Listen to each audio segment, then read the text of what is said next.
اعوذ باللہ من الشیطان الرجیم بسم اللہ الرحمن الرحیم السلام علیکم ورحمۃ اللہ وبرکاتہ۔ شہ نشین و تشریف فرما حضرت مولانا مسعود حسین مشتہدی صاحب، حضرت مولانا آغا صاحب، حیدر آغا صاحب، مجلس اتحاد المسلمین کے اراکین اسمبلی، اراکین بلدیہ،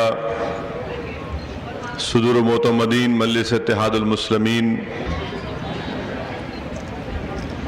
بزرگان ملت، میرے نوجوان ساتھیوں، پس پردہ بیٹھ کر سننے والی میری زدہ اور ماں اور بہنوں، میرے عزیز دوستوں اور بزرگوں،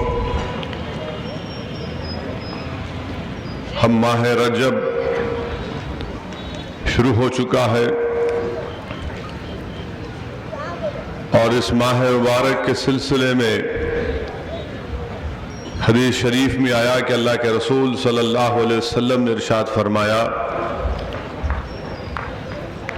کہ رجب اللہ کا مہینہ ہے،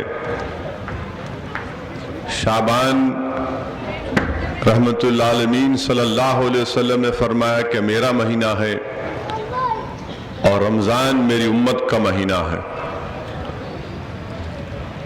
اور اس ماہ مبارک رجب میں وہ عظیم معجزہ پیش آیا، اللہ کے رسول صلی اللہ علیہ وسلم کو اللہ سبحانہ وتعالی نے کئی معجزات عطا کیے، مگر یہ ایسا معجزہ تھا جو زمین پر نہیں بلکہ آسمان پر ہوا،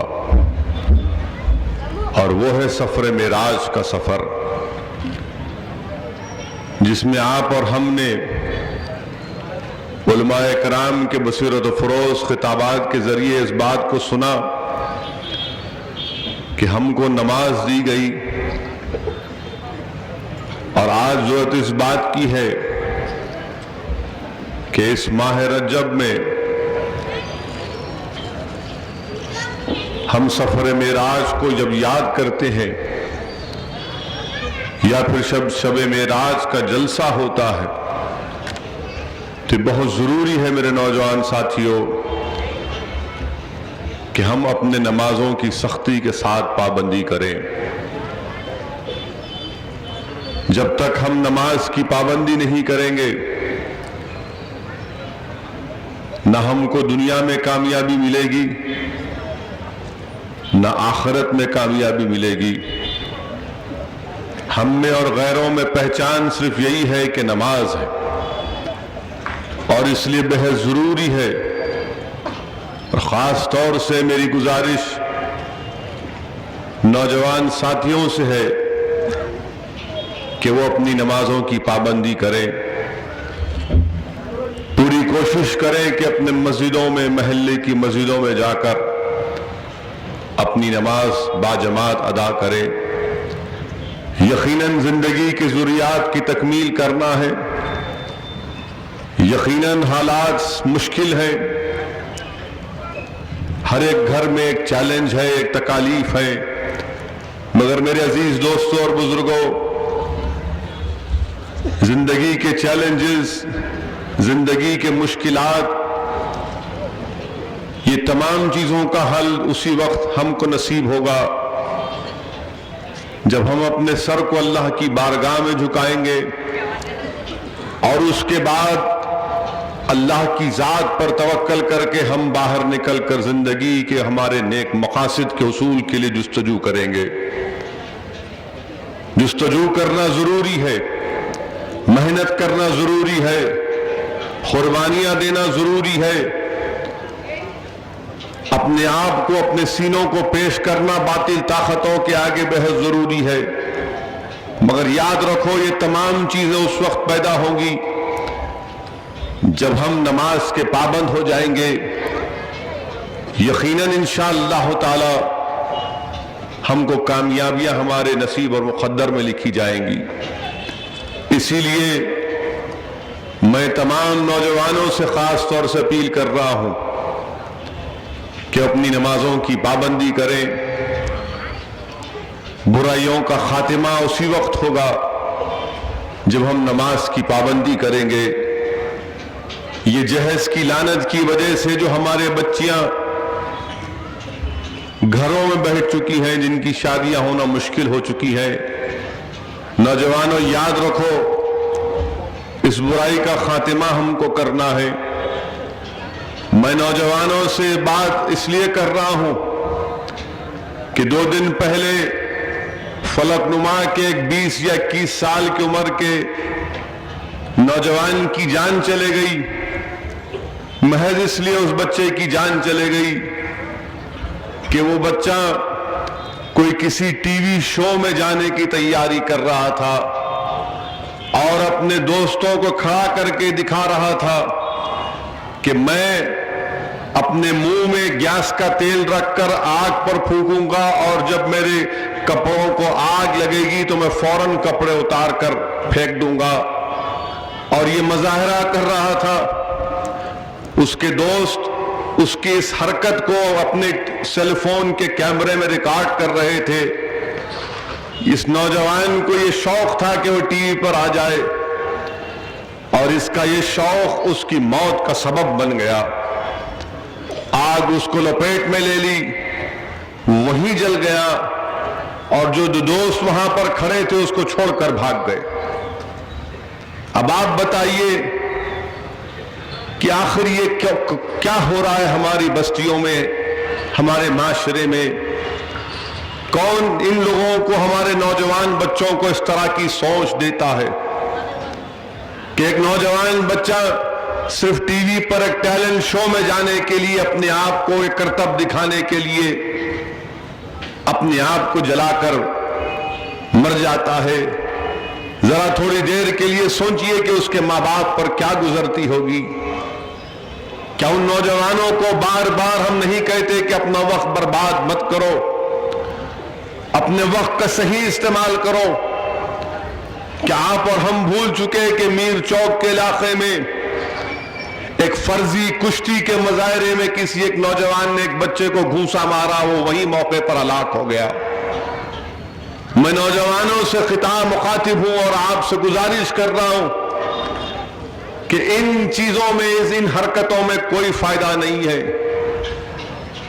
اپنے وقت کو جو اللہ نے آپ کو وقت دیا اس کا صحیح استعمال کریے، محنت کریے، جستجو کریے، مایوسی کو اپنے قریب آنے مت دیجیے. اللہ کی ذات بہت بڑی ہے. آپ محنت کرنے اگر تیار رہیں گے، جستجو کرنے کے لیے آپ تیار رہیں گے، اگر آپ علم حاصل کرنے کے لیے تیار رہیں گے تو یقیناً دنیا تمہارے گھر تک آئے گی، یہ تمام کام تمہارے پاس آئیں گے. مگر یاد رکھو دنیا میں کامیابی کے لیے کوئی شارٹ کٹ کام میں آنے والا نہیں ہے. افسوس ہوتا ہے جب اس طرح کے واقعات پڑھتے ہیں. مجھے تکلیف ہوتی ہے کہ جب ہم سوچتے ہیں تھوڑی دیر کے لیے کہ اس بچے کی موت سے اس کے ماں باپ پر کیا اثر پڑا ہوگا. مجھے اچھی طرح یاد ہے کہ ہمارے بزرگ ہم سے بار بار کہتے تھے کہ ہمیشہ اچھی صحبت کو اختیار کرو، اچھی صحبت کو اختیار کرو. نوجوانوں، وہ کون سے دوست ہیں جب تم آگ سے کھیل رہے ہو تو تم کو اجازت دے رہے ہیں؟ اگر اچھی صحبت میں ہوتے تو لوگ بولتے کہ نہیں حرکت مت کرو، اس سے تمہاری موت ہو سکتی ہے، اس سے تم کو نقصان ہو سکتا ہے. اگر کوئی دوست ہو تو اچھی نصیحت کرو، دشمن کی طرح کسی کی موت کو اپنی آنکھوں کے سامنے مت دیکھو. یہ دوستی نہیں ہے نوجوانوں، یہ دشمنی ہے. یاد رکھو آج جو یہ بچے سے ہوا کل کوئی تم سے ہو جائے گا. اس لیے بہت ضروری ہے کہ ہم اپنے زندگی کے اس اوقات میں اس کو تعمیر اور اس صحیح راہ میں اس کو استعمال کریں. میرے عزیز دوستوں اور بزرگوں، نوجوان ہمارا مستقبل ہے، ہماری قوم کا، ہمارے ملک کا. اور ان نوجوانوں کو صحیح راہ دکھانا، ان نوجوانوں کو صحیح راستے پر چلانا، ان نوجوانوں کو مضبوط کرنا علم کے اعتبار سے، تعلیم کے اعتبار سے، کردار کے اعتبار سے، اخلاص کے اعتبار سے، روحانیت کے اعتبار سے، تبھی جا کر ہم ایک طاقتور قوم اور ملک بن سکیں گے۔ میرے عزیز دوستوں اور بزرگوں، دوسری اہم بات یہ ہے کہ آج صبح میں کالا پتھر کے اطراف اکناف کا 1 گھنٹے کا دورہ کیا چھوٹا سا، تو انشاءاللہ یہاں پر جو گورنمنٹ کا سکول ہے موچی کالونی کے پاس، جہاں پر جگہ کم ہے، اس جگہ کا ہم نے معائنہ کیا۔ انشاءاللہ تعالی میں آپ سے وعدہ کر رہا ہوں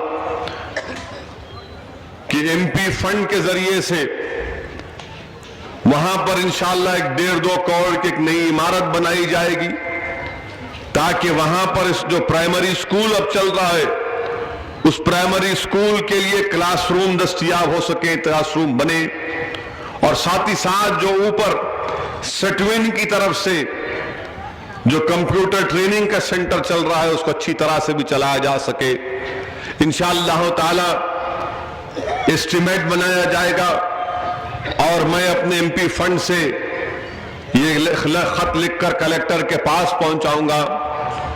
یہاں اطراف و اکناف میں جناب مبین صاحب کارپوریٹر نے بتایا کہ 60-65 لاکھ کی ڈرینیج اور پانی کی لائن کا بھی اسٹیمیٹ رکھا ہوا ہے واٹر ورکس کے عہدیداروں کے پاس، تو انشاءاللہ تعالی اس کی بھی نمائندگی متعلقہ رکن اسمبلی محمد معظم خان صاحب کریں گے، اور اپنے ایم ایل اے فنڈ سے بھی اس میں پیسے دے کر وہ ڈرینیج لائن اور پانی کی لائن کا بھی کام انشاءاللہ تعالی کرائیں گے۔ تیسری اور اہم بات یہ ہے کہ میں آپ تمام لوگوں کا پھر سے شکریہ ادا کرنا چاہوں گا کہ حالیہ حیدرآباد کے بلدی انتخابات میں آپ تمام کی دعاؤں اور جستجو اور محنت کے نتیجے میں اللہ سبحانہ و تعالیٰ نے مجلس اتحاد المسلمین کے امیدواروں کو کامیاب کیا۔ جہاں پر ایک طرف برسر اقتدار جماعت TRS کا طوفان چل رہا تھا، اللہ کا فضل و کرم رہا، آپ تمام کی دعائیں رہیں، مجلس اتحاد المسلمین کے اراکین اور محبان مجلس اتحاد المسلمین کی محنت اور جستجو رہی کہ ہم 45 اراکین بلدیہ ہمارے منتخب ہو سکے۔ میرے عزیز دوستوں اور بزرگوں، میری عزت دار ماں اور بہنوں، میں آپ تمام کا شکر گزار ہوں۔ میرے پاس الفاظ نہیں ہیں کہ آپ تمام کی جستجو محنت کی وجہ سے ہی اللہ نے ہمیشہ مجلس اتحاد المسلمین کو کامیاب کیا۔ مخالفین مجلس اتحاد المسلمین نے بڑی بڑی کوششیں کی، مخالفین مجلس اتحاد المسلمین نے اپنے اخبارات کو مجلس اتحاد المسلمین کے خلاف جھوٹا پروپیگنڈا کرنے کے لیے استعمال کیا، اپنے اخبار کے صفحات کو مجلس اتحاد المسلمین کے خلاف جھوٹی باتیں لکھ لکھ کر اخبار کو کالا کیا، مگر اللہ نے اپنے فضل و کرم سے مجلس اتحاد المسلمین کو کامیاب کیا۔ اور میں آپ سے وعدہ کر رہا ہوں انشاءاللہ تعالی، جو برسر اقتدار جماعت TRS نے عوام سے وعدہ کیا کہ 3 کمروں کا بیڈ روم کی ہاؤسنگ سکیم کا اعلان کیا ہے، انشاءاللہ تعالی مجلس اتحاد المسلمین TRS کے اس وعدے کو جو عوام سے کیا گیا تلنگانہ کی اور شہر حیدرآباد کی، ہم لڑیں گے اپنے حصے کے لیے اور غریب اور مستحق افراد کو گھر دلائیں گے، کیونکہ ہم اب خاموش نہیں بیٹھ سکتے۔ میں جانتا ہوں کہ بہت ضرورت ہے، بہت سے ایسے غریب گھرانے ہیں جہاں پر کرائے دینے کی سکت نہیں ہے۔ مہنگائی کے دور میں اگر کسی غریب کو ایک ذاتی گھر اس کا مل جاتا ہے یا فلیٹ مل جاتا ہے تو یقیناً اس کے لیے اس کا بہت بڑا فائدہ اس کو ہوگا۔ مجلس اتحاد المسلمین پوری کوشش کرے گی، اور آپ نے دیکھا بھی ہوگا کہ حالیہ اسمبلی کے سیشن کے دوران میں مجلس کے اراکین اسمبلی نے حکومت کو یاد دلایا ان کے اس وعدے کو پورا کرنے کے سلسلے میں، حکومت کیا اقدامات کر رہی ہے. یہاں پر میٹرو ٹرین کے تعلق سے بھی ایک سوال اٹھتا ہے. مجلس اتحاد المسلمین میٹرو ٹرین کے خلاف نہیں ہے. مجلس چاہتی ہے کہ پرانا شہر میں میٹرو ٹرین آئے. اب یہ حکومت کی ذمہ داری ہے کہ وہ کیسے اور کس طریقے سے میٹرو ٹرین کو یہاں پر ہمارے اس علاقے میں لے کر آئیں گے. ہم چاہتے ہیں کہ ہمارے علاقوں میں ترقی ہو. میں مخالفین مجلس اتحاد المسلمین سے بھی اپیل کر رہا ہوں کہ آپ لوگ دیکھ چکے ہیں کہ برسوں سے مجلس کی مخالفت کرنے سے آپ کو کیا حاصل ہوا. کچھ حاصل نہیں ہوا. آپ کوشش کرتے رہے کہ ملت میں نفاق پیدا ہو, ہمارا اتحاد کو انتشار میں تبدیل کیا جائے. یاد رکھو اللہ کا بہت بڑا فضل و کرم ہے مجلس اتحاد المسلمین پر.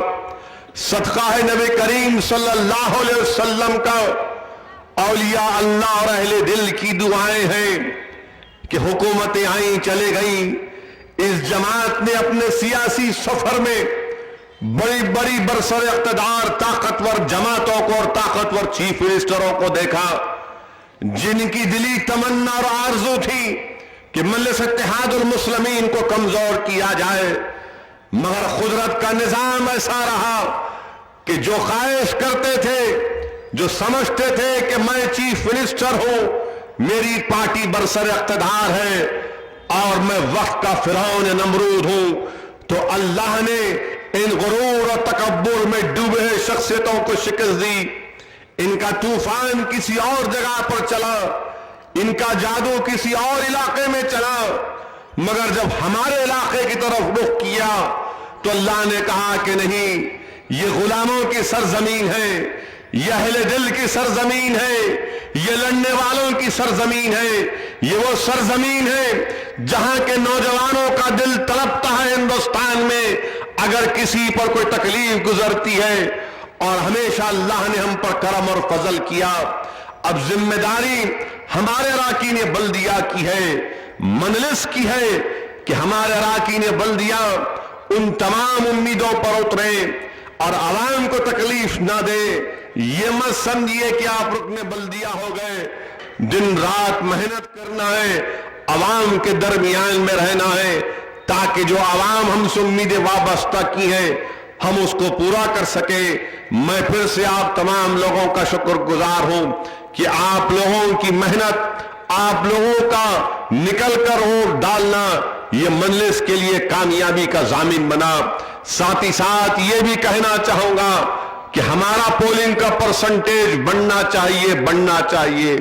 آپ دیکھیے مغربی بنگال میں پولنگ ہوئی, آسام میں پولنگ ہوئی, 80% پولنگ ہوتی ہے وہاں پر, اور ہمارا پولنگ کا پرسنٹیج صرف 50% اگر چلا گیا تو بڑی مشکل سے, اور وہ بھی محبان مجلس, اراکین مجلس کی محنت اور جستجو کی وجہ سے. آج ہم کو یہ سوچنا پڑے گا کہ ہمارا پولنگ کا پرسنٹیج کم کیوں ہو رہا ہے, اور اس کے لیے بہت ضروری ہے کہ ہم اپنے ووٹ کا استعمال کریں. اور یہ مت سمجھیے کرے بھائی بلدیہ کا الیکشن ہے کیا فرق پڑے گا.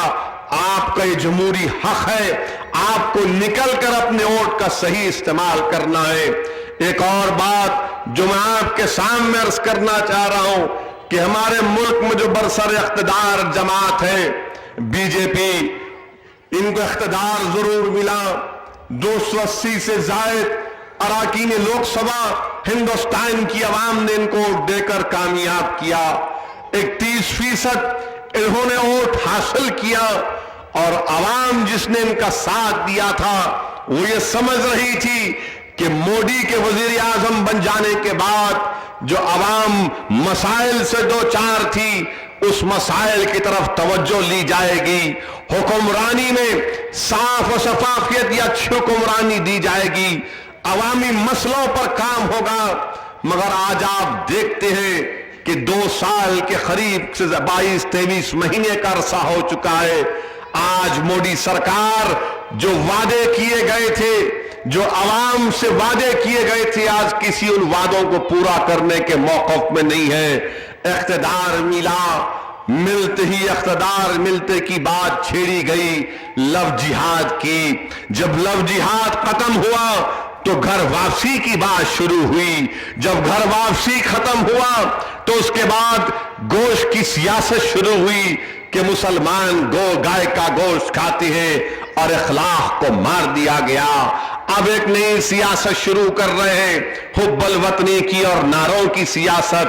ارے بی جے پی والوں, ہندوستان کی عوام نے تم کو لو جہاد کے لیے ووٹ نہیں دیا, ہندوستان کی عوام نے تم کو گھر واپسی کے لیے ووٹ نہیں دیا, ہندوستان کی عوام نے تم کو گوشت کی سیاست کرنے کے لیے ووٹ نہیں دیا, ہندوستان کی عوام نے تم کو نعروں کی سیاست کرنے کے لیے ووٹ نہیں دیا, ہندوستان کی عوام نے تم کو ووٹ دیا کہ تم غربت کا خاتمہ کرو گے, کیونکہ تم ہندوستان میں جا جا کر اعلان کر رہے تھے کہ اچھے دن آئیں گے, اچھے دن آئیں گے, غربت کا خاتمہ ہوگا.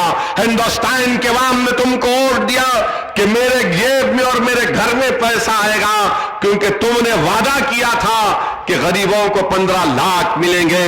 آج 15 لاکھ تو دور کی بات, 15 پیسے آنا نہیں آ سکتے. مگر یہ تمام وعدوں پر مودی سرکار ناکام ثابت ہوئی. اکانومی کی ریوائیو کریں گے, معاشی پالیسی کو تبدیل کریں گے, اس میں بھی کچھ نہیں ہوتا ہے. ہندوستان کے عوام یہ بی جے پی کی سرکار سے جاننا چاہتی ہے کہ جب آپ وزیر اعظم بنے تو آئل کی قیمت $80 تھی ایک بیرل کی, آج وہ گرتے گرتے $35 پر ایک آئل کا بیرل ملتا. $35 پر ایک آئل کا بیرل ملتا ہے. جب انٹرنیشنل مارکیٹ میں قیمتیں گر رہی ہیں تو پھر یہاں کے پیٹرول پمپ میں پیٹرول اور ڈیزل کی قیمتوں میں کمی کیوں نہیں آتی؟ $35 پہ ایک بیرل آئل ملتا ہے مگر پیٹرول کی قیمت میں کمی نہیں آتی. ایک فقیر کو کچھ خیرات دیے $1.20 کبھی کم ہو جاتے, پھر 15 دن کے بعد $2.20 بڑھ جاتے. $85 سے $34 $35 پر ایک بیرل آئل کا ہو چکا. عجیب اچھے دن کی بات کرتے تھے ہمارے وزیر اعظم, کہاں گئے وہ اچھے دن؟ نہ اچھے دن آئے. بلکہ آج ہندوستان میں, ہمارے وطن عزیز میں 35% ہندوستان کے علاقوں میں قحط سے دوچار ہے. ہندوستان کے 35% علاقوں میں بارش نہیں ہے, سوکھا ہے, تالاب سوکھ چکے, زیر زمین پانی ختم ہو چکا, لوگ تڑپ رہے ہیں, بے زبان جانور مر رہے ہیں. مگر ہماری یہ برسر اقتدار جماعت کہہ رہی ہے کہ نعروں کی سیاست کریں گے, پینے کو پانی نہیں ہے, جانوروں کے لیے چارہ نہیں ہے, مہنگائی آسمان کو چھو رہی ہے. جتنے یہ جوہریوں کی دکان تھے 2 مارچ سے ہڑتال پر ہیں. کیا کہہ رہی ہے جوہری کی دکان کے لوگ کہ 1% کی ایکسائز ڈیوٹی ہٹا دو, مگر مودی سرکار بولتی ہے نہیں, حب الوطنی کی تم بات کرو. کیسے 1% ایکسائز کی بات کرتے تھے؟ مہاراشٹرا میں اس سال 4 مہینے میں 500 سے زائد کسان خودکشی کر لیے, مگر ان کو نعروں کی فکر لگی ہوئی. آپ بتائیے, ہر محاذ پر یہ لوگ ناکام ثابت ہو رہے ہیں. مگر میں آپ سے بھی کہنا چاہ رہا ہوں کہ ان کی ناکامی کا فائدہ اٹھانے والے بھی کوئی بھی نہیں ہے. کانگریس بے دم ہو چکی ہے. بلدیہ کا الیکشن 150 وارڈ پر ہو رہا تھا تو یہ پورے کے پورے پیارے پرانے شہر میں کود گئے. 150 وارڈ کا الیکشن بلدیہ کا, پورے کے پورے میکا لال یہ سمجھے کہ اب ہم مجلس کو دکھائیں گے, پرانے شہر میں جائیں گے. جہاں دیکھو پھول کے ہار پہن کر سینہ تان کے بول رہے تھے اب ہم آ گئے, اب ہم آ گئے, اب ہم آ گئے. کیا بارات لے کے آئے تھے؟ ہم آ گئے, ہم ایسا کریں گے. یہ وہ سرزمین ہے جہاں پر سب کو آنے کی اجازت ہے, اور پھر دیکھتے سب کو ہم لوگ, دیکھو آیا جوکر آیا, یہ نیا آیا, لوگ جانتے ہیں کہ ان کے جیسے 56 آ کے چلے گئے کچھ نہیں ہوگا انشاءاللہ تعالی. 150 وارڈ کا الیکشن، مگر نہیں، اسد الدین اویسی مجلس اتحاد المسلمین کو ہرانا ہے. ہم کو دلی سے آرڈر آیا. ارے تم دلی کی، تمہاری حکومت دلی میں نہیں ہے. کہاں ہے تمہاری دلی میں حکومت؟ ہر جگہ تم ختم ہوتے جا رہے ہو. تمہاری کمزوریوں کی وجہ سے، تمہاری نااہلی کی وجہ سے، تمہاری کمزور قیادت کی وجہ سے، تمہارے بچکانی حرکتوں کی وجہ سے بی جے پی کو اقتدار ملا. اور ان تمام غلطیوں کا فائدہ اگر کوئی نہیں اٹھا رہا ہے وہ اس لیے کہ تم وہاں پر بیٹھے ہوئے ہو. اگر کوئی اور ہوتا تو ان تمام کمزوریاں کا فائدہ اٹھا کر ہندوستان میں عوامی تحریک شروع ہو جاتی. مگر نہیں ہے ان لوگوں کو، نہ وہ سوچ ہے، نہ وہ فکر ہے، نہ وہ قابلیت ہے ان کے پاس. میرے عزیز دوستوں اور بزرگوں، اور آپ دیکھتے ہیں کہ نعروں کی سیاست میں آج کل ہر ایک کہہ رہا ہے کہ ان کی گردن مار دینا تلوار سے. کوئی بولتا زبان لا لو میں 1 کروڑ دیتا ہوں، کوئی بولتا 20,000 دیتا ہوں، کوئی بولتا ایسا کر دوں گا وہ کر دوں گا. میرے پاس بہت سے میڈیا کے لوگ آ کے بولے آپ تبصرہ کیوں نہیں کر رہے؟ میں بولا میرے بھائی بول دیا. کتنے مرتبہ بولوں گا میں؟ آپ تو جو سن لیے نا. اب ہم مجلس کی پالیسی یہ ہے کہ ایک بار جب ہم ایک موقف کو اختیار کر لیتے تو ہم اس پہ تبدیلی اختیار نہیں کرتے. یہی مجلس اتحاد المسلمین کی کامیابی کا ضامن رہا کہ ایک پالیسی پر جب ہم قائم ہو جاتے، یہ ہماری پالیسی ہے، ہم پیچھے نہیں ہٹتے. تو کسی نے پوچھا انہوں ایسا بول رہے، انہوں ایسا بول رہے، کوئی تلوار، کوئی گردن، کوئی یہ. میں بولا ایسا ہے، حیدرآباد میں ہمارے پاس بہت سے حکیم ہیں، بہت سے حکیم ہیں. تو حکیم کے پاس کوئی گیا، سنا میں، جا کے بولے حکیم صاحب سلام علیکم. حکیم صاحب بولے کیسا آنا ہوا میاں؟ بولے ذرا کمزوری چل رہی آج کل. تو حکیم صاحب بولے میاں کمزوری کئی کی ہے؟ سر میں درد ہو رہا، کھانا نہیں کھا سک رہے، کیا کمزوری ہے؟ تو یوں دیکھا انہیں. سمجھو آپ ذرا. تو حکیم صاحب بولے اچھا وہ کمزوری ہے آپ کو، بیٹھو. حکیم صاحب نکال کے خمیرہ دیے، کھا لے اس کو، طاقت کا ہے یہ. تو یہ تمام مخنثوں کو اسد الدین اویسی کا نام لیے تو ان کو مرد بن رہے کہتے ہیں. کچھ سمجھ میں نہیں آ رہا، ہر جگہ ہمارا نام. ارے دوسرا فنکشن ہے، اس نام نہیں، آپ کا نام لیں گے. لو بھائی، کون روک رہا آپ کو؟ جمہوریت ہے.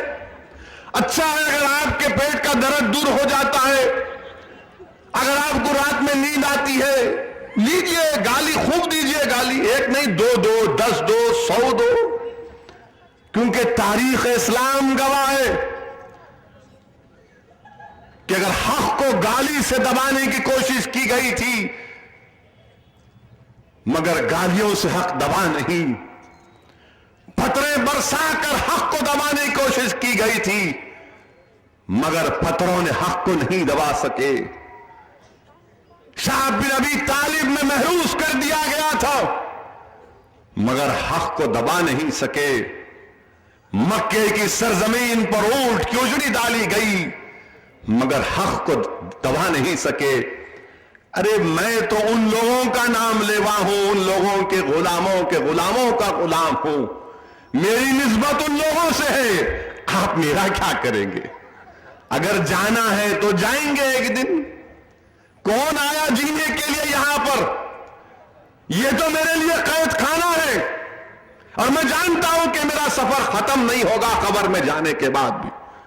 میرا سفر تو بہت لمبا ہے، مگر یاد رکھو جب تک ہم زندہ رہیں گے ہم حقیقت کو بیان کریں گے، سچائی کو بیان کریں گے.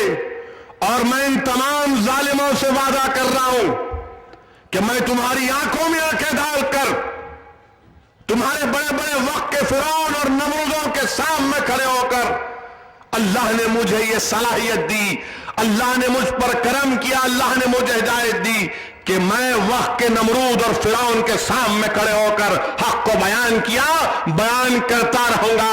میری زبان کو تم روک نہیں سکتے، میری سوچ اور فکر کو تم ختم نہیں کر سکتے۔ اگر ایک اویسی جائے گا تو ہر گھر سے اسد الدین اویسی انشاءاللہ تعالی پیدا ہوگا۔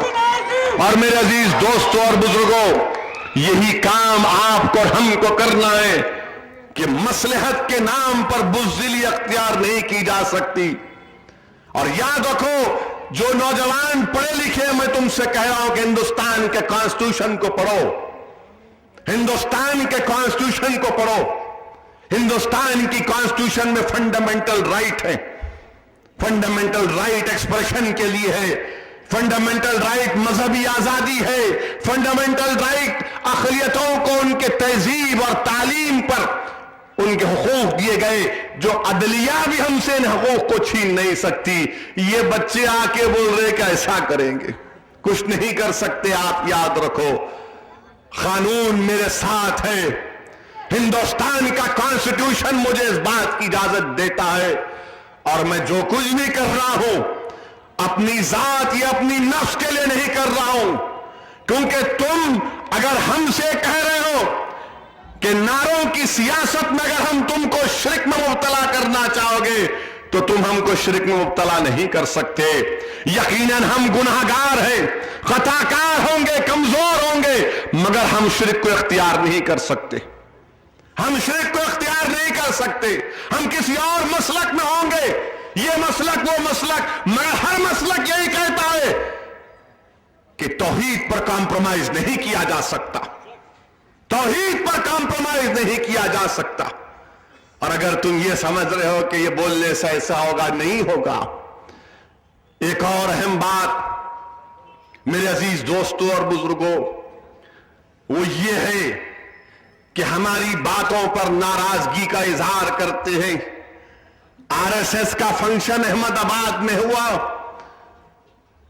وہاں پر پولیس کا ایک بہت بڑا آفیسر گجرات کا، جو 6-7 سال جیل میں رہا، گجرات کی باہر کی جیل میں رہا، ڈی جی ونزارا، جس پر 7 لوگوں کو قتل کرنے کا الزام ہے، آر ایس ایس کے فنکشن میں گیا تو ہر آر ایس ایس کا ورکر اس کا ہاتھ چوم رہا تھا، اس کو گلے لپٹا رہا تھا، عزت کا مقام دیا گیا۔ تم کو میری بات کڑوی نظر آتی ہے، اگر کوئی ایسا مسلم پولیس آفیسر ہوگا جس نے انکاؤنٹر کیا، کچھ کیا ہوگا، یا پھر اگر یہاں پر کوئی ایسا نوجوان ہوگا جس پر دہشت گردی کا الزام ہوگا، اس کو لا کے میں ڈائس پہ بٹھایا تو کیا گزرتا آپ پہ؟ نیشنل نیوز بن جائے گی۔ فجر کی اذان ہونے سے پہلے بولیں گے دیکھو بیٹھا ہوا تھا اویسی کے ساتھ، ان کی بھڑکاؤ جماعت، ان کی بھڑکاؤ زبان، ان کی زہریلی زبان، پھر بولتے یہ بھڑکاؤ بھائی جان۔ ٹھیک ہے، تمہارے بھائی جان تو ہوئے نا، مگر یہ بتائیے کہ آپ ڈی جی ونزرا کو اس طرح سے ہیرو کی طرح اس کا استقبال کیا گیا، یہ قوم پرستی ہے، یہ حب الوطنی ہے، اور آپ ہم پر انگلیاں اٹھاتے ہیں اور پھر کہتے ہیں کہ جب ہم حقوق کی بات کرتے ہیں، فریڈم آف ایکسپریشن کی بات کرتے ہیں، ہندوستان کے کانسٹیٹیوشن میں جو فنڈامنٹل رائٹ کی بات کرتے ہیں، تو فوراً مجھ سے کسی نے کہا کہ آپ نہیں جانتے ہو اویسی صاحب کہ ہندوستان کے کانسٹیٹیوشن میں آرٹیکل 44 بھی ہے، 44 بھی ہے۔ میں نے کہا بالکل ہے، فنڈامنٹل رائٹ ڈائریکٹو پرنسپل کے اوپر ہے۔ بولے یونیفارم سول کوڈ کی بات کیوں نہیں کرتے آپ؟ میں نے اچھا چلو بات کریں گے۔ بولے کیا بات کریں گے؟ میں نے ڈائریکٹو پرنسپل 1 نہیں ہے 16 ہے،